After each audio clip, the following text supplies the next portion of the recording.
many other countries, I would say, but few things could be solved if the two do not work together. In the 8th episode of Youth Power themed As the Tiger Approaches Its New Beginnings, we invited Generation Zers from home and abroad to celebrate Chinese New Year together. 骑虎难下，虎毒不食子。呼伦贝尔，Celebrated with Chinese people, it's like you feel like at home. I was born in 1998, so this is our year. It's our time to shine.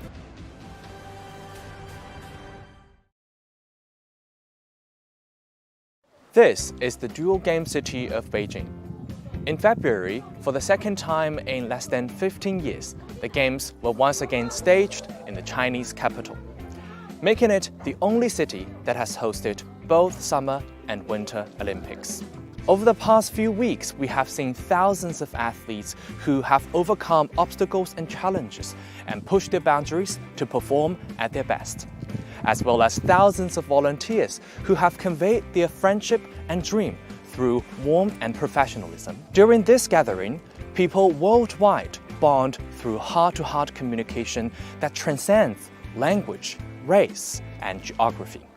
The Beijing Winter Olympics and Paralympic Games extend far beyond athletic matches that keep breaking human beings' limits. They embody solidarity, friendship, love, and enterprising spirits which will give young people greater strength and enthusiasm to keep writing their own stories in sports and more. China has engaged more than 300 million people in winter sports in recent years, helping popularize them and unearth the humanistic stories that the Beijing Winter Olympics generate. For this episode of Youth Power, we have invited athletes, volunteers, journalists, and those involved in winter activities, many of whom are Gen Zers, to Beijing to talk about the Games. I can't wait to see all the wonderful things when more Gen Zers take part in winter activities. Join us in the enchanting journey on ice and snow. Welcome!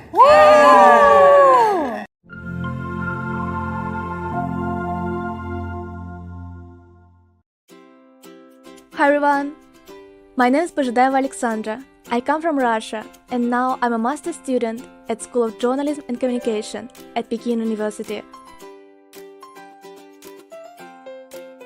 My name is Kate. I come from Belarus and currently I'm a Tsinghua University senior student. These days, I have been following and covering Beijing Winter Olympics and I can't wait to share most unforgettable memories of mine with you.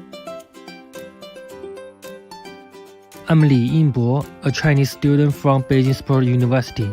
Now I'm doing the research in technical training of snowboard slopestyle and big air.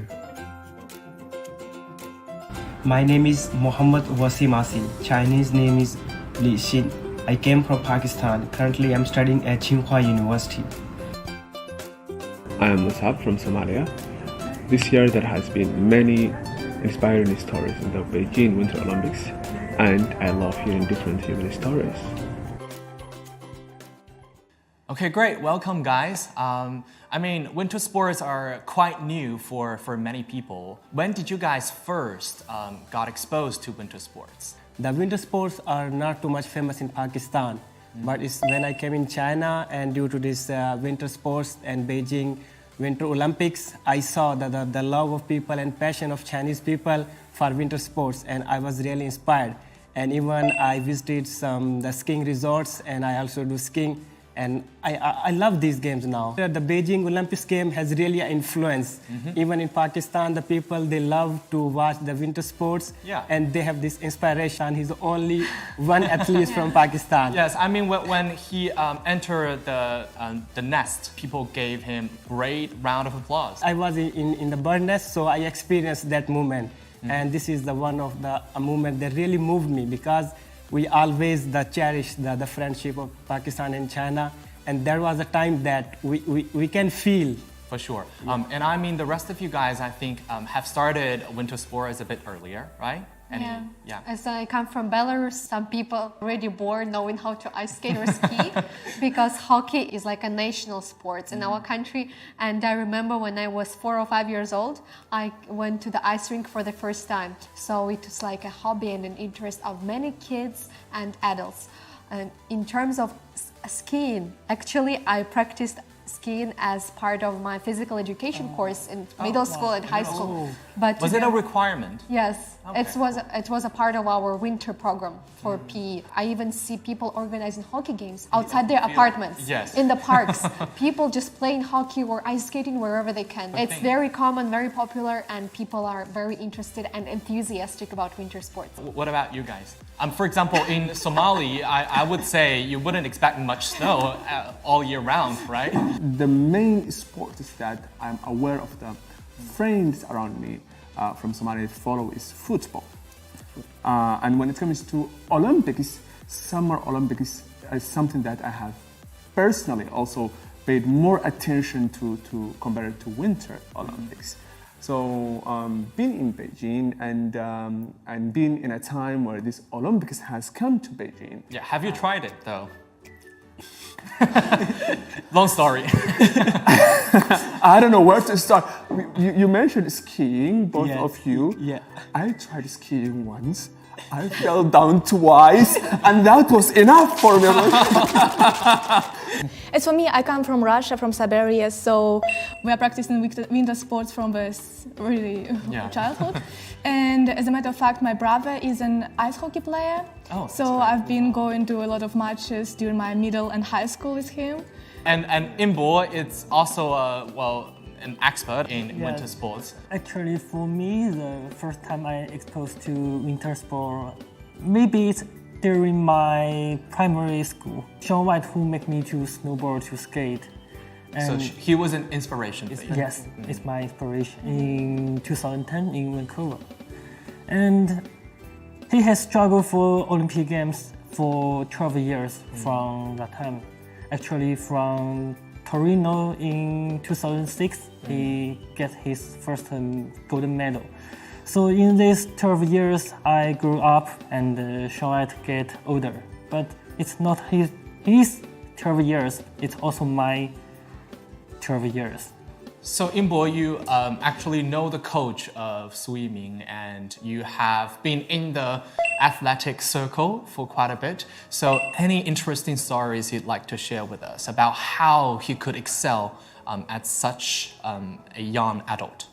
He's absolutely a hardworking athlete. You know, during the pandemic in 2020, Mr. Sato, he could not come to China from Japan. And at that time, swimming record all his jumps and he will send his video to Mr. Sato.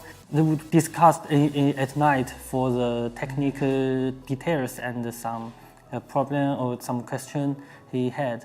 So he never stopped practicing or progressing during that time, like making full use of technologies. Even the most serious period of the pandemic, but swimming keep training in Changbai Mountain, so he's absolutely hardworking.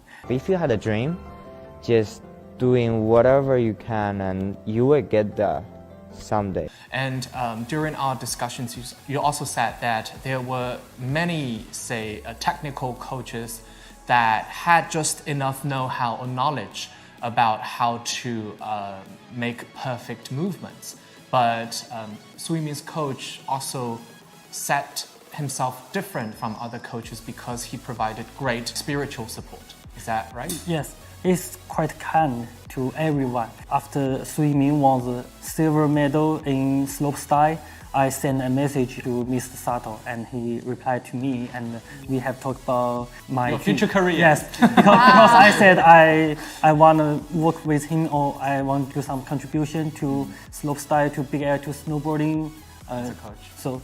And Mr. Sato has replied me and he encouraged me. How did the media in your country report on the Beijing Winter Olympics? As I did a lot of vlogs and videos for this Olympics in Beijing, Belarusian national TV also contacted me to do the recording and reporting. You can see that China's voice is becoming louder and louder on the international stage, and we can see more media like China Daily, People's Daily, CCTV, and others as being a primary media source, not for just people in China, but as well as outside of it. And for Western media, well, we all know that they prefer to criticize China in many ways. But I think the most important thing now is that athletes can speak for themselves. Athletes share their videos on their social media accounts showing how the Olympics are organized, that they're very secure, very safe, technological, advanced, developed, great food. It's like basically they're almost like on a vacation. I mean, we have definitely seen that there were a lot of, say, TikTokers from the US, from many other countries as well. I mean, many times when we see some of those negative criticism targeting the Winter Olympics from some media, you would see that they are speaking for themselves most of the time. A lot of the people in other countries are really moved by so many different moments in the Winter Olympics. They love a lot of the things they see. But they are represented or misrepresented by some of the media with their already designed type of narratives. So about this very Olympic Games this year, what are some of the moments that really moved you? For me, the most touching and most inspiring moments are those Olympians who came for this Olympics for 5th or even 6th time. The German athlete who came for the 8th Olympics to compete and represent her country.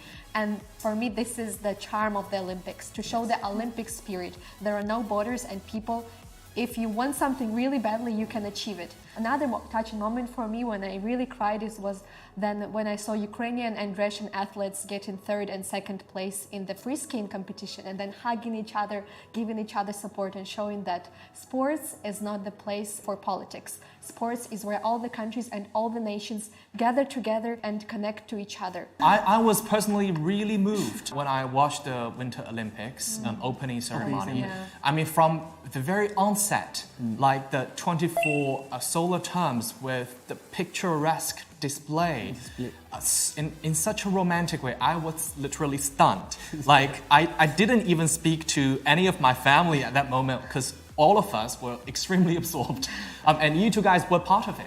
And also there's a one moment, maybe you all people remember, is very famous now. There's a one volunteer from Tsinghua University said, "Welcome to China."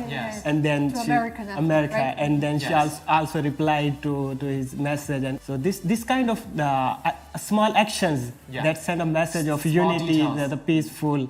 We were 76 students, international students and Chinese students. We came from different countries, but we have one common goal, that's 一起向未来. All our practice and trainings were during the late evenings, and when we went to the stage, it was already really cold in the stadium, and sometimes some of our guys didn't brought 手套 or something. And students from other programs would borrow us with, even though they didn't know us. So sweet. Even though our role maybe not seemed that complicated, it's just a walk, but when after the day of performance, I received so many messages and calls from my dear Russian friends and family members and classmates, and they were so amazed. They said it was stunning, it was powerful, it was touching. They really felt the idea we wanted to express. When my parents called me and said that they also watched, and they were simply astonished, so impressed. I said, actually, my friends from Beida and from Tsinghua took part in this. And this opening, they're like, wow, great job. Like, so proud of all of us. There were so many different moments that really impressed me, but I was left speechless when I heard and watched the little kids with the dove. The peace dove. I was particularly, of course, impressed by that little one dove that got, astray, that was helped by another child to go back into the group, to become part of the main again. And that very moment perfectly reflected, mirrored the spirit of togetherness. Because people might have bad luck, people might fail every now and then, people make mistakes for sure, but the thing is, for the greater good, for the bigger picture, we can always lend a helping hand when people need them. As for me, the most touching part was the snowflake and the design of it, which was super unique. Yeah, I mean, we've also had staff members of China Daily who actually participated in designing the snowflake. I'm really curious about the inspiration for this idea. 这个雪花最开始的创意，实际是导演跟我们开会的时候，他就已经确定的。他是想让我们去创作一个独一无二的、与众不同的雪花。从最开始是，尝试是画100朵雪花，然后每一朵雪花代表不一样的国家，然后到后面慢慢的把它变成1朵雪花。对，其实最初的时候是希望每一个国家的雪花造型是不一样的，然后也就是表现出这个。世界没有一片雪花是相同的这样的一个理念，但是后来我们经过设计中就发现，当你把不同的国家的雪花造型设计的不同的时候，就会有一些歧义在里面，最后就是这个东西等于这个方案等于说没有持续到最后，但是由小雪花汇聚成大雪花的这个理念是完美的呈现出来了。I'm really curious about the creation and collaboration process with 张艺谋导演。每次开会的时候，导演都会有一些新的想法，而且他整个的工作的强度是非常大的。每次我们开会到11、12点的时候，我们就已经离开了，然后以为导演就会去休息，实际他后面可能还会有2、3个会议要进行，所以基本处于一个连轴转的一个状态。然后其实导演在前期1、2次开会的时候，他其实就已经很明确了这个冬奥会的这个整体设计的方向以及它的这个艺术定位。对，就包括是现代的，然后是线条感很强的，它是从中国的美学中进一步的提炼和升华，进一步的提升到了一个展现更现代的中国的这种美学的这样的一个理念。导演确实是一个精力非常充沛以及非常有热情的人，他是投入了极大热情在这个冬奥会开幕式的整体的设计以及表演这个流程当中，然后我们也是特别钦佩他的。And then we'll move on to Xue Rongrong and Bing Dundun because it's also design and stuff. Okay, so any of you who feels especially attached or moved by any of these two mascots? When I saw Bing Dundun, the first thought about it was that it's connected with space, it's connected with 5G and China's development. Because we can see it's different colors over here and it almost looks like an astronaut. Yeah. Oh, right, true. Looking like an astronaut. And you know, when I saw these different lines, different colors, it reminded me of an ice skating rink. Yes. So when sportsmen go all around it. So for me, it was such an inclusive character, right? Showing the future and at the same time showing the Chinese heritage, the Chinese panda. So of course, and everyone was really attracted to Bing Dundun from the first time. But then I felt like too much attention was driven to Bing Dundun. That's why I felt so sorry for Rongrong. And we have also been in touch with the designer of Xue Rongrong. My question is, Bing Dundun and Xue Rongrong are two names in Chinese. Yeah. So Dundun is the same character, but when Xue Rongrong actually has two different wrong characters in the name of it. So I would like to ask the designer what two of these characters mean. 第一个融是包容的容，然后第二个融是融化的融，融合的融。它也代表着我们相知相融，然后可以通过奥林匹克运动。冬残奥会运动，然后创造一个更加包容的世界。我们也把红灯笼这个会发光的这个属性加入到了许荣荣的设计当中。大家可以看见的，许荣荣的肚子上的有一圈黄光，想让它温暖世界，然后点亮人心中的梦想，让更多的人去勇敢地追求自己的梦想。头顶上有一个挂环嘛，是采用了中国的传统纹样如意，也是想要带给大家吉祥如意这样的美好寓意。然后头上的那个雪是代表着瑞雪兆丰年这样的美好含义。然后脸上的那一块其实就是我们东北的大家熟知的这样的娱乐项目，叫做打雪仗。这也是那块雪的由来。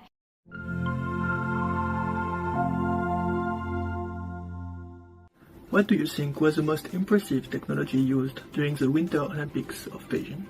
I really like the technology when sportsmen are done with their performance or with their competition. There are screens on the stadium or on the skiing venue, and they can video call with their parents, with their families and friends. So after doing the performance, after competing, they can actually talk to their parents and friends by video call and share their emotions after competing. I have seen in the Shougang big air jumps, there are a new technology named the motion capture system.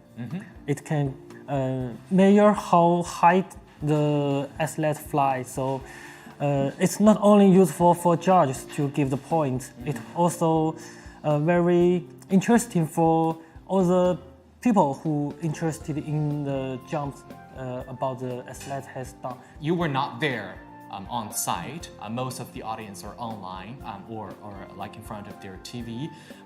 You could hardly feel like how high they could actually jump, like 3-4 meters. And then when you see that, you say, oh, that's so impossible for me, right? That's so impressive. So in the future, with the help of the motion capture system, we can analyze the whole motion process of the athlete. We can make every motion, every jump, every trick perfect. Nowadays, athletes doing the maybe 1980, the rotation 1980. Yes. But in the future, we can challenge the 2160 or much more. Yeah.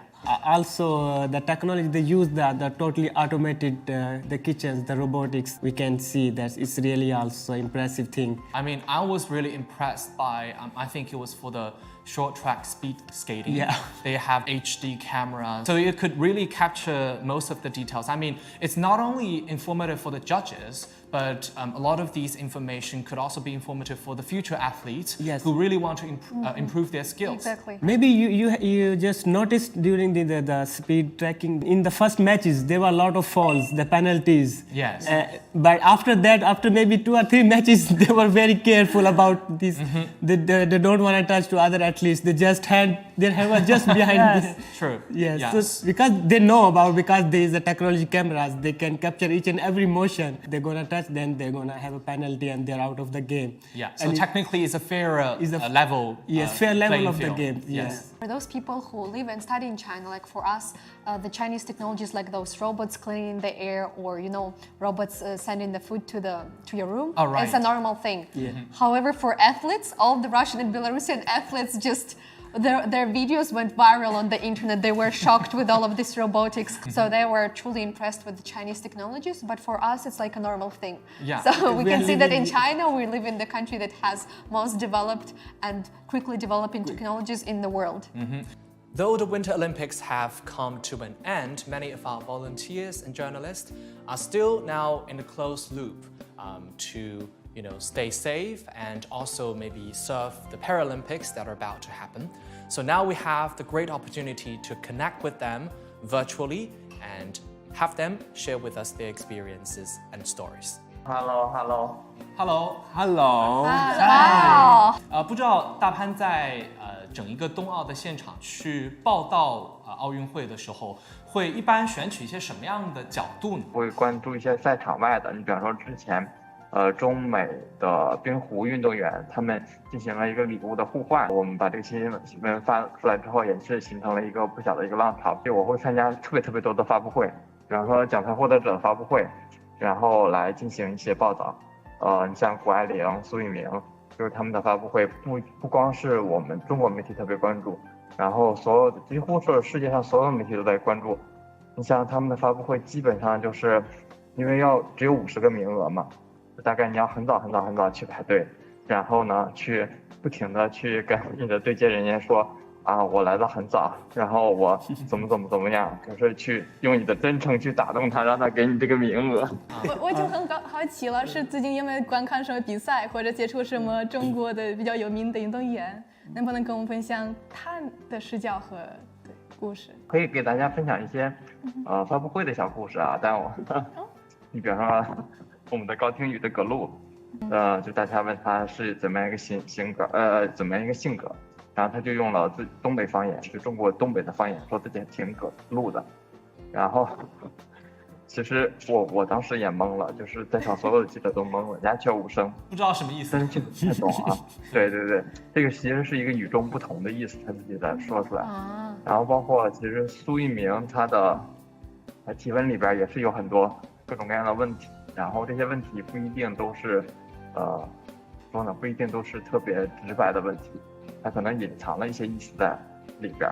其实你就可能发现，就是这些苏一鸣它可以 get 到你的隐藏的意思，并且确定它是不是一个陷阱，然后如果是陷阱就避开，如果不是陷阱就回答，而且在避开了你这个陷阱的时候呢，它也能完美的回答你的问题。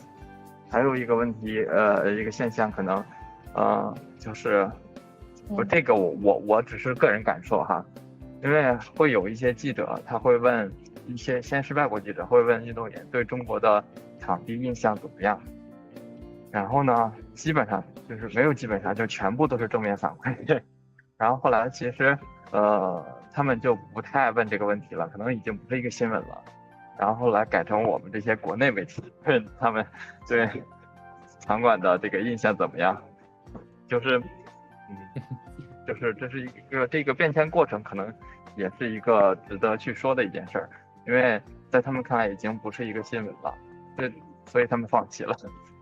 I was very disappointed with foreign media showing zero support to their athletes and sportsmen, rather choosing to talk about human rights issues and talking about their privacy issues, telling them not to bring their mobile phones to China as if they would get tracked here. So I think this is not what media should do. They try to distract the athletes, the sportsmen of their own countries, instead of giving them some support and showing some positive moments about the whole Olympics. What do you, young people of the US, think about the so-called boycott of the Winter Olympic in Beijing?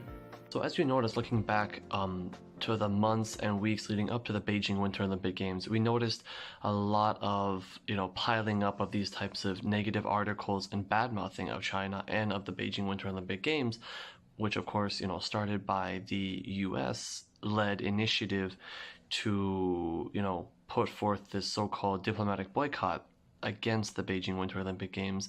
It was just completely counterproductive to the whole idea and spirit of the Olympic Games, of wanting to bring people together, to work together and be more united, and to put aside our differences, and most importantly, not to politicize sports, especially one on such a big scale, regardless of this so-called diplomatic boycott, that the Beijing Winter Olympics got wide support from the international community, and it also showed China's capacity and ability to unify others amid the so many global challenges and difficulties that we have. I'm just happy to see that in the end, throughout the end of the games, so many of the athletes and the people from around the world were able to come together and really to enjoy and put forth the Olympic spirit, and putting aside political differences as what the whole point of the Winter Olympic Games is, or a major point of the games.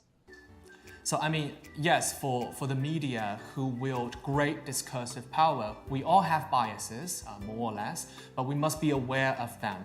And because we have the audience who cannot be there like us, right, in the closed loop, facing different stakeholders of the Olympic Games, then when we actually get materials or information from all those different stakeholders, make sure that they don't give you things just in vain. 你最喜欢的就是记忆是什么？我说实话，我印象最深刻的其实是徐梦桃的夺冠。她在出道的时候也大概就是20岁左右，然后一出现就拿了一个冠军，当然不是冬奥会的冠军啊，是一个世锦赛的冠军。然后她为了冬奥会的这个冠军，她努力了很久，4届奥运会，也就是12年。这12年里，她每一次都在不停的努力，不停的努力。甚至他在14年的时候，应该是14年的那届冬奥会，他已经是世界排名第1了，可是最后他还是没有拿到那个冠军。等他夺冠的时候，就是连他的对手也过来祝贺他，跟他说：“淘淘，奥运冠军。”就那个时候，可能，对，可能我和徐梦桃属于同龄人了，我们都属于快要30岁或者已经30岁的人了，就是你会觉得，好，年少成名，一朝成名很容易，可是如果没有一份足够的热爱，如果没有一份足够的坚持，你是很难去度过这12年。而且尤其是当你已经是世界排名第1的一个选手，但是你还是没有获得就是你想要的这个奥运冠军，那个绝望其实是很难去想象的。但他没有绝望，他坚持了下来，然后最终他拿到了这块奖牌，就是特别应中国那句话叫做“穷且益坚，不坠青泥之志，老当益壮，以宅兽之心”。对，特别谢谢大潘。我们能听到大潘的声音里有一点点这种哽咽啊，我们也能够真的感受到说这么10几年的付出和坚持是有多么的不容易。Okay. And now we will also have some conversations with our volunteers. What motivated you first in the beginning to become volunteers? To do this, the first and foremost, I think it is the passion from 2008. Actually, I still remember the game of 2008. I was a little boy watching on television. I still remember some of the iconic scenes, and I think the seed of Olympics, of this passion, like the Olympic torch, right? The torch, the seed has always been in my heart. So when the new opportunity came around, I was very passionate to, at this time, finally be able to participate in this great event myself. Do you have any impressions of the Beijing 2008 Summer Olympics? What are some differences between the 2008 Summer Olympics and the 2022 Winter Olympics? Dating back to 2008, and at that time I was in kindergarten and I cannot remember anything yet. But one thing I could remember so impressively is the song sung by Liu Huan, is You and Me. Until Tokyo 2020 was opened in 2021. The words together have been added to the Olympic spirit, and that time I could actually know what is the meaning of you and me and the true spirit of Olympic spirits for faster, stronger, higher, and now together. And so we are standing here even though the pandemic is going on. However, as in my position and as a volunteer in doing the COVID-19 related matters, we could protect those athletes and the participants and all the stakeholders to be inbound in Beijing and to see each other in Beijing 2022. Yes, I mean that's a great message and a reminder for us, because at that time it was you and me, and here we have an extension to us. Right? Wow. To the togetherness, which is definitely amazing. And for our volunteers again, because for example, Kailai, I could see that around your neck, right, there are a lot of emblems. I suppose it's still one of the traditions to exchange those with the athletes or other volunteers you meet. As you correctly pointed out, exchanging, as we call it, the pin, is one of the most time-honored traditions, I think, in Olympic Games, in any Olympic Games. So in terms of most memorable experience, as you can see this one, but is that OBS. The OBS is the official broadcaster who exclusively owns the copyright of all the material, the video, the picture, and everything of the Olympic Games. And it was the day before yesterday when what used to be called CCTV, now it's called CMG, China Media Group, did an interview of the CEO of, and I was the interpreter for that interview. And so as a token of, I think, appreciation and gratitude, the CEO of OBS gave me this thing, and I appreciate it very much. Definitely. I mean, behind each of those pins, there will definitely be a story to tell. I can show, so this is a pin of a camera. And so it's very precious. So I bought it on the Man Media Center, and all our colleagues, we bought it because we are serving people like the photo services. So this pin, this camera pin, is very precious to us. What was one moment you experienced while volunteering that best represented the Olympic spirit? In the Man Media Center, I saw a lot of common people. Like I talked to many volunteers in the Man Media Center, and I could see their passion and also their heart to serve in this Winter Olympics. And also people from securities and also people working in the dining halls. And when I saw them, they are not at my age. They are people in their 30s, 40s, 50s, and also 60s that they are trying their best, or they try what they can contribute to this Winter Olympics. Olympic Games can be a precious and unique occasion where people can set aside their differences and come together and be reminded of the fact that their common ground far outweighs their differences. And yes, they can compete, but they can compete in a peaceful and constructive way, in a way that makes everybody better off, not makes other people worse off. In the closing ceremony of Beijing 2022, a video introducing all volunteers' hard work that could be all remained in our hearts.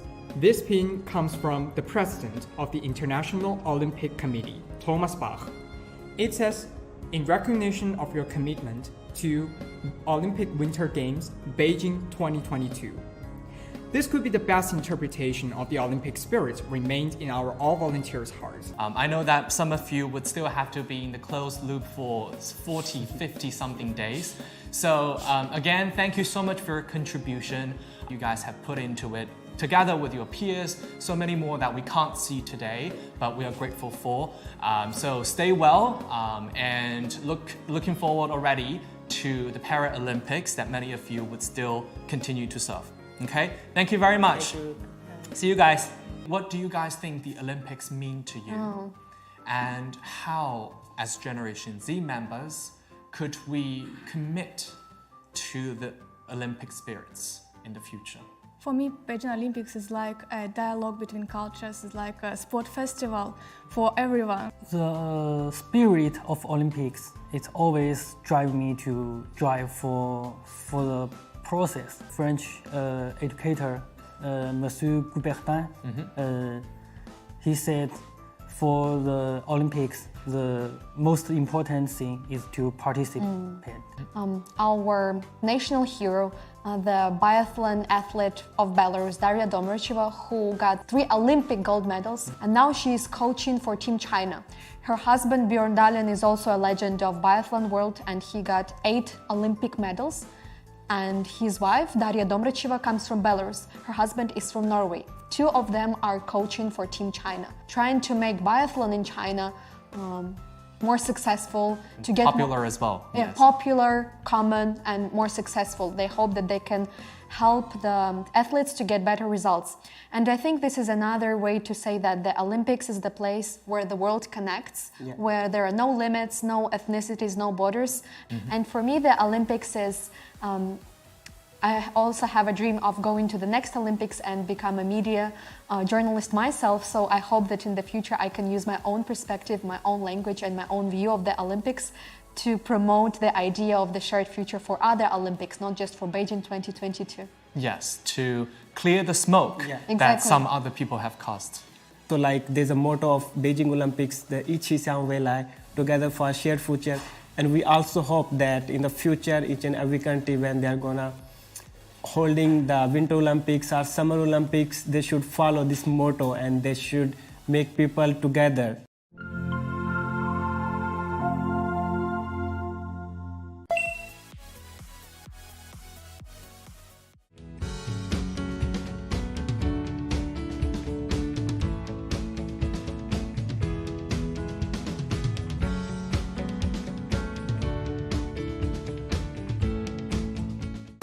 对你人生最大的改变是什么？是吗？回看这些年，它让我第一次坐飞机，第一次坐火车，第一次坐高铁，第一次看大海。我第一次出国的时候，连26个英文字母我都没学会呢。然后我每天记一个英文单词，然后每天上缆车的时候，我就跟人唠，上了几句话 ，Where from China？ Oh, really 什么的，就开始唠了，就把那最后一个单词给套进去，一天学一个。然后到后来就是也能跟大家交流什么的。其实都是因为滑雪。我看过你的一个人冬奥，非常敬佩。请问经过这个过程，你最大的感悟是什么？因为起初就是因为自己内心的那个不服气，可能我并不在乎我最后能走得多远，我就想知道我全力以赴之后我能走到哪儿，这可能是我最想要的。所以说在这一路上没有任何的遗憾，而且我也收获了很多的朋友，得到了我自己的认可和得到了大家的认可。虽然说最后我没有能够参加北京冬奥会，但是我以这个解说嘉宾的这个身份参与了进来。希望通过我的这段经历，也希望通过我的这个专业知识分享给更多的人，能让更多的人参与冰雪运动，能让更多的人喜欢这个项目。作为好朋友和一名专业的滑雪运动员，你怎么评价谷爱凌在本次冬奥会的表现呢？在爱凌咱们也看了，尤其她在大跳台这个表现的时候，咱们也看了比赛，她最后的时候做了1620，哇，她这是第一次在雪上完成这个动作，不仅仅是一块奖牌的问题，我觉得是这一项运动的精神，是要突破的精神，所以她完成了她自己想要的动作，而且还取得了金牌。So the Paralympics are also on the horizon. It's going to happen in a few days. I mean, of course, people usually tend to divert more attention to the Winter Olympics, but the Paralympics are definitely not to be missed out. It was probably one of the most unforgettable moments on the closing ceremony day. Our job at the Winter Olympic Games has actually ended a few days ago, but we're gonna still serve the Paralympic Winter Games, and I hope that we can create a lot of better memories with each other, with Beijing and Paralympic Games too. Hi everyone, my name is Mai Jiaxing and I'm from Macau. The three magic words. For me, Olympic Games can be summed up in 3 words: charm, courage, and connection. The charm of athletes. Throughout the Winter Olympics in Beijing, I watched the brilliant performance of athletes. 3 important elements for an athlete to maintain are recovery, training, and performance. But what is the hardest is to be consistent. So whenever I see their performance on the field, I am very respectful and admire them. The charm of snow. Because I live in southern China, the opportunity to get in touch with ice and snow sports are relevant to the limit. In Macau, we can take part in skating and ice hockey, but less so in other winter sports. I was honored to take part in the theme song of Beijing Winter Olympics, something I will remember for the rest of my life. As we were recording the song, the first snow of the year fell in Beijing. I watched it outside the window as we were in the studio. What a magnificent moment, singing about snow even as we watch it fall. When you overcome with fear, you need courage. When I just entered junior high school, it's my first exposure to handball, which is not as famous as basketball, football, or volleyball, and so on. Basically, every time I talk about it, I need to add up some explanation. I joined the handball team hereafter to represent the school team, to participate in the academic competition, and more tryouts in order to have a chance to represent the team of Macau. And finally, I'm a member of the team of Macau. Therefore, it is also a chance for me to let more people to know more about handball. What I want to say is, believe in yourself. It will do more with less. One of the athletes I admire the most in the Olympic Games is Gu Ailing.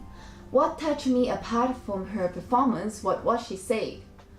Fear is mercurial, she said, which means it can come and go.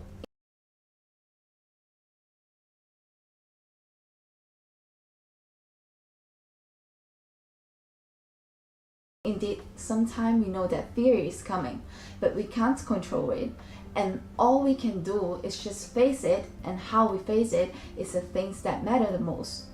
She also said fear has 3 distinct manifestations: excitement, uncertainty, and pressure.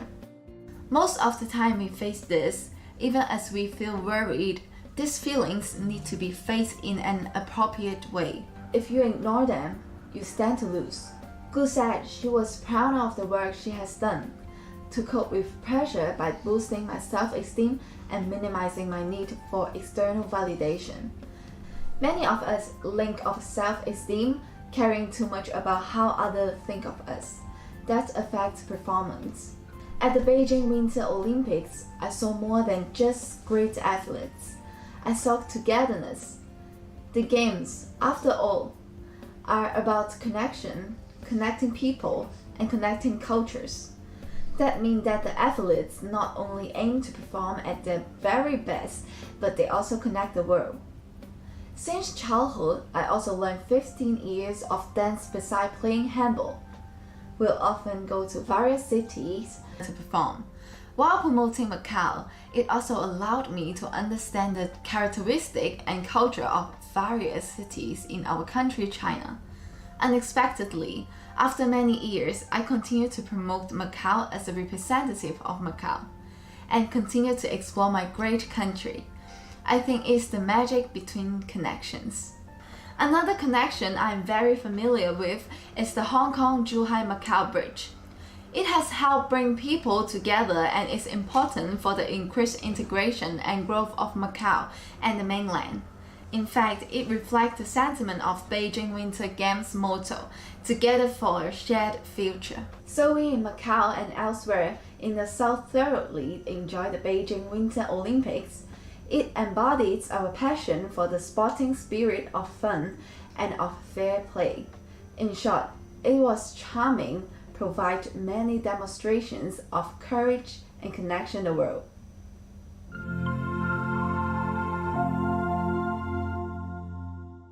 Since Beijing won the bid in 2015 to stage the 2022 Winter Olympics, winter sports in China have taken root and are now booming. The Paralympic Winter Games will soon begin, and we really hope winter sports athletes everywhere will continue to live up to the Olympic motto as they together aim to be higher, faster, and stronger. Proposing and executing a uniquely splendid plan amidst the global pandemic, the Beijing 2022 Winter Olympic Games have left a distinct Chinese mark on the Olympics' legacies.